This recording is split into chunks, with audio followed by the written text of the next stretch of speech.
an Ellistone Freestylers production.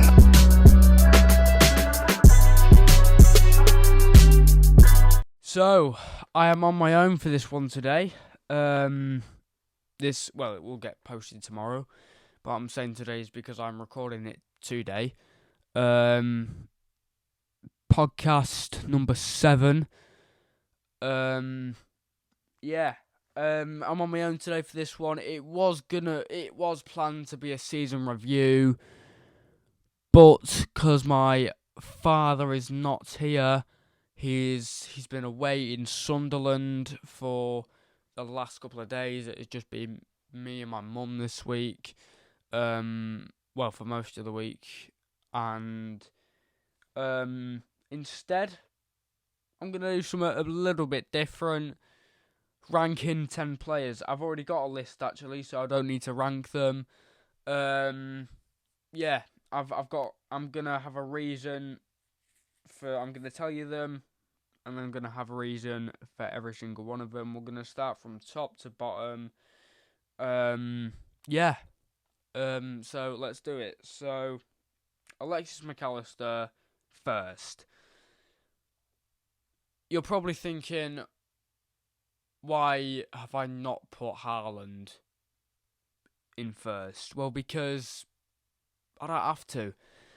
I've not seen enough from Haaland this season. Yes, he's in this top 4, which is a spoiler, but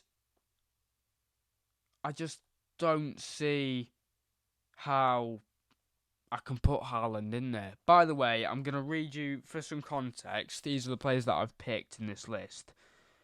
Elise, Haaland, McAllister, Saka, Jackson, Darwin, Nunes, Szoboszlai, Højlund, Mainu and Maddison. So that's the context for the players that are in this list. I've picked from random. So yeah, McAllister first. The reason I go McAllister first is because, we could have bought £160 million flop from Brighton and a £56 million flop from Southampton and missed out on McAllister. But instead, we used our common sense and bought McAllister instead, because the season before that, when he was playing at Brighton, wow, we had a good season. It was amazing.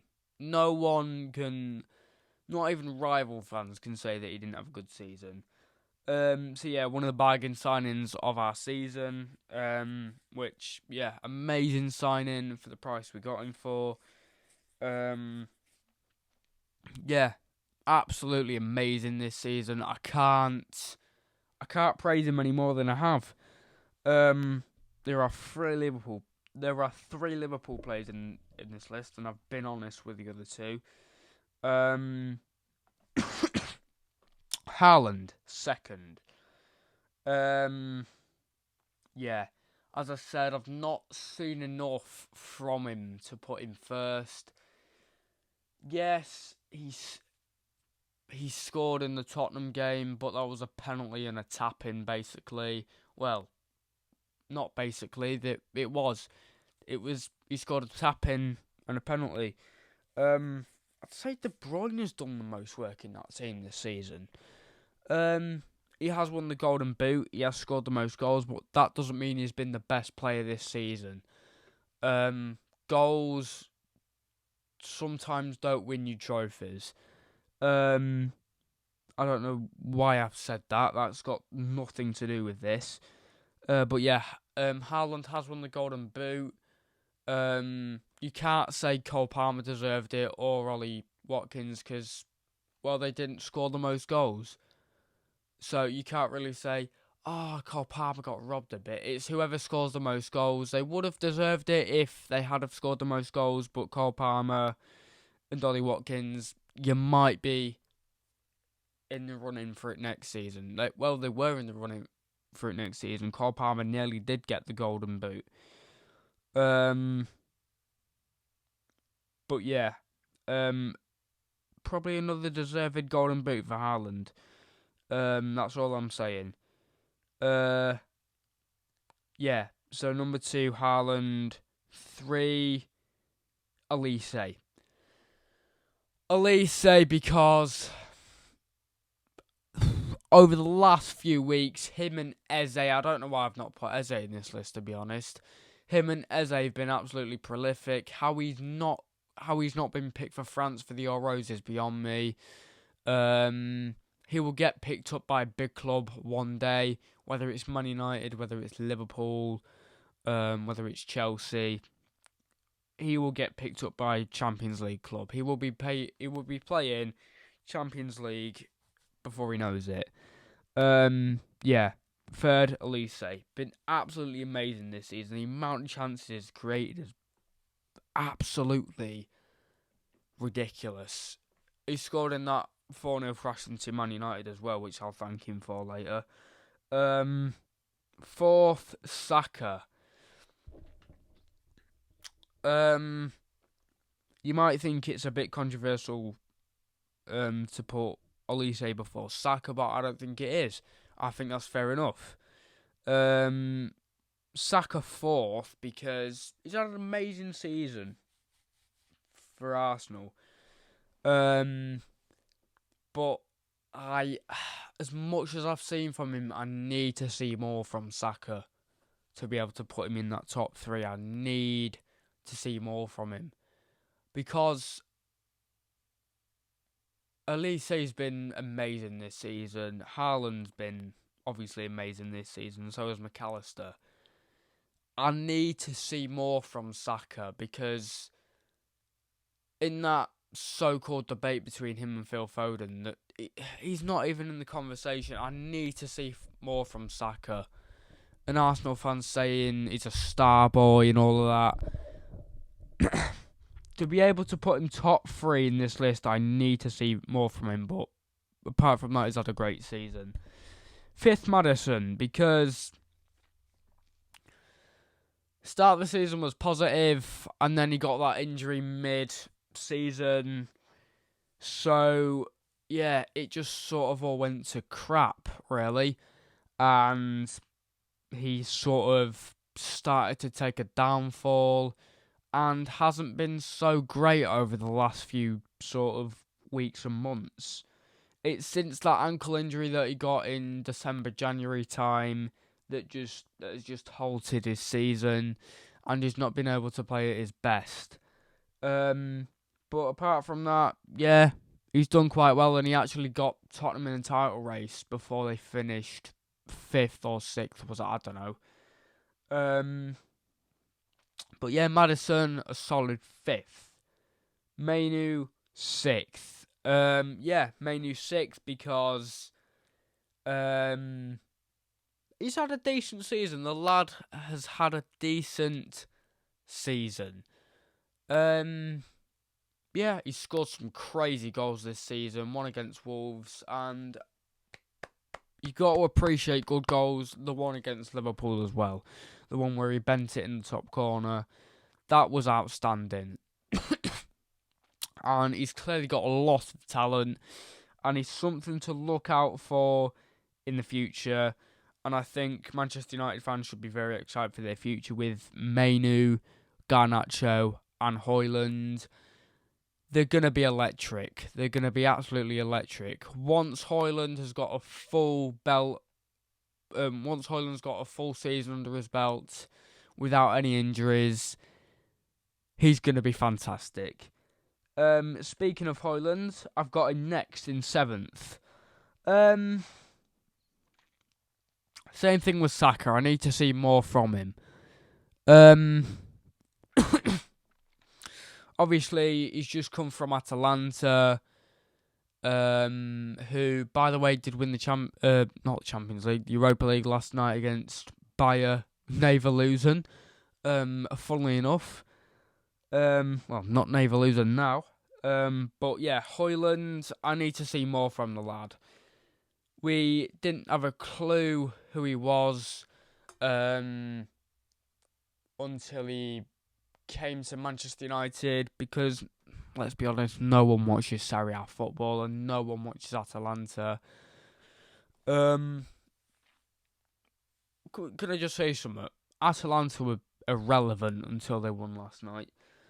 So yeah, Højlund's come from Serie A, from a team that barely anyone knows anything about, and I don't think Man United fans knew anything about Højlund either. So I need to see more really from Højlund to put him higher in the list. So yeah, 7th for now. 8th, Dominic Szoboszlai. We went all out to sign Dominic Szoboszlai at the start of the season. I was excited about this. He got the ball rolling for us. He was decent. He was really good at the start of the season. And then it just sort of started to collapse a bit. He did get an injury midway through the season, so that's what could have halted how good he was at the start of the season. But I do think Szoboszlai can get better and could be one of our best players in a few years to come. But yeah, I do need to see more from Szoboszlai to be able to put him higher in the list, to be able to put him 8th or 7th. But for now, yeah, Dominic Szoboszlai comes 8th. I do like Szoboszlai, and I think he can become a brilliant player. He already looks like a brilliant player, but he just came off the boil a bit. And I think if he'd have... because it was a bit of a weird signing. I knew who he was, but I didn't know anything about him when Liverpool signed him. But yeah, Dominic Szoboszlai goes 8th. 9th, Darwin Núñez. Yeah, I honestly couldn't feel any more sorry for this guy. I couldn't feel any more sorry for him. Great start to the season, but he's just infuriating. He's missed the most chances out of anyone in this league this season. That I just don't get why. I feel sorry for him. I really do. But he also infuriates me. Honestly, I really just want to smack him on the head sometimes and just say, score. It's not hard. The chance he missed against USG in the Europa League, or to lose whoever it was. He's just... I've been in denial about him for ages, but I think it's just infuriating. One more season, and if he can't prove anything, I think it's time to move on. If Arne Slot has got any common sense, he will give Darwin Núñez one more season, and then if he can't prove anything, Darwin Núñez, I think, just needs to find a new challenge. Yeah, I've given him so many chances, and at this point, I've really just given up. I really have just given up with Darwin Núñez. Yeah. I just can't see a way that we go forward with Darwin Núñez, if I'm really honest. 10, Nicholas Jackson. He has been 1 point worse than Darwin Núñez this season. They're probably both on the same level, but if we're talking about who's better, Nicholas Jackson has probably been a point worse this season. Yes, he scored in the last few games, and he's starting to find some form, but no one knew who the geezer was until he signed for Chelsea. No one knew who he was. He signed from Villarreal. I mean, Chelsea fans will probably say it's harsh putting him under Darwin Núñez, but that's just my opinion. That's just what I think. Yeah, I just can't see Nicholas Jackson actually doing anything in the Premier League. Yeah, he missed so many good chances against Man City that could have put Chelsea through to the FA Cup final. Like, Chelsea fans keep saying, oh, they got robbed by Man City with a Grealish handball and that, but you've also got to look at your own mistakes as well. You can't just keep blaming other teams for your downfall. Yeah, they've got to look at their own mistakes as well. Yes, it probably should have been a penalty, but they've also got to look at their own mistakes as well.